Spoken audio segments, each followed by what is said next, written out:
Great to be here today. I've been outside a lot of these bases. I've got criminal charges still pending for Beale Air Force Base and Creech Air Force Base in coming months. The last time I saw Ray was at Whiteman Air Force Base a year or so back.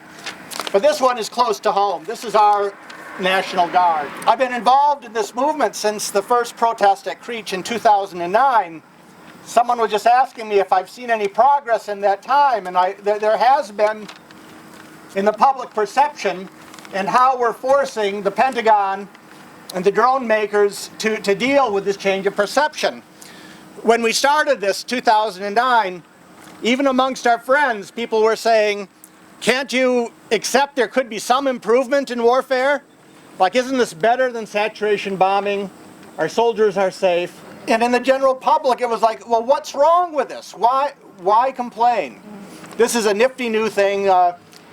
This technology is all for the good. And this was reflected in the first few years. Each new drone base opened up with a lot of fanfare, with the media having tours, with open houses. And you knew exactly what was going on. And they were just very, very proud. And they were showing on the local TV the video feed from thousands of miles away. What's happened, and somebody from the, in an interview from the Ohio National Guard said in complaining about 2012, a shroud of secrecy has settled over the drone program. One way this is manifested is about a year ago I tried to find out just what's happening here, and Colonel Hapgood, the public relations man here, as somebody I had contact with before, so I sent him an email. What's the timeline? Are they flying drones here or not? And I got this back. This is from January of 2014. As a conversion from an F-16 fighter aircraft or remotely piloted aircraft is highly technical, the process for the unit to become fully capable takes many, many months. We're unsure of the exact timeline when to expect the unit's first operational mission, but that milestone could easily take 3 or more years. Now, I did some research and I shared this with Colonel Hapgood. From the time that it was announced, the conversion to drones and the program is operational, Whiteman Air Force Base in Missouri, 8 months. They announced it in June 22nd, 2010, May 10th, 2011, the drones were flying. Ellsworth Air Force Base, 9 months. The Ohio Air National Guard took 21 months. The closest parallel, the New York Air National Guard from Syracuse, New York, Hancock Field, the exact same situation, F-16 wing changed into a drone wing, 17 months. From the time they announced this conversion to the present, 34 months. 34 months and counting, and they still won't tell us what's going on over here. And I think what it is they're trying to rob us from the ability to tell the truth, to point the finger and say war crimes are being committed over there. As we talk to the media, talk to our neighbors, we have to stay vague. I really don't know. Maybe someday.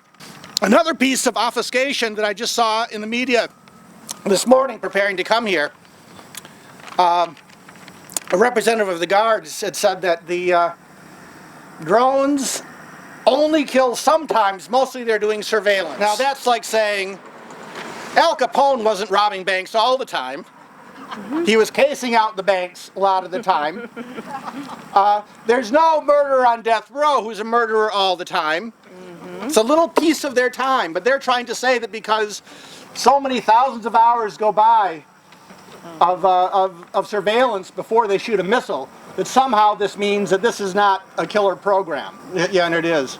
So the thing that's happened in the public sphere here is you still see signs up of the 132nd Fighter Wing. That's no longer the name of this unit here. It's the Attack Wing. And it's a very important change.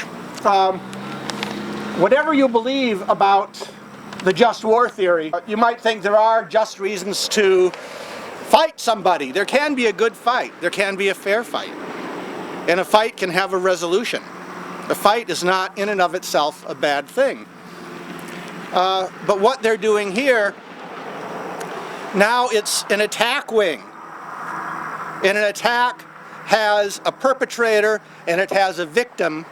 And the victim of an attack, no matter how vile that person is, no matter what else they've done, is always a victim. And under international law, is always to be protected. The head of the Air Force Combat Command last year said that the Reaper and the Predator drone have no use in combat, would never use a drone in any contested situation. They are good at these assassinations.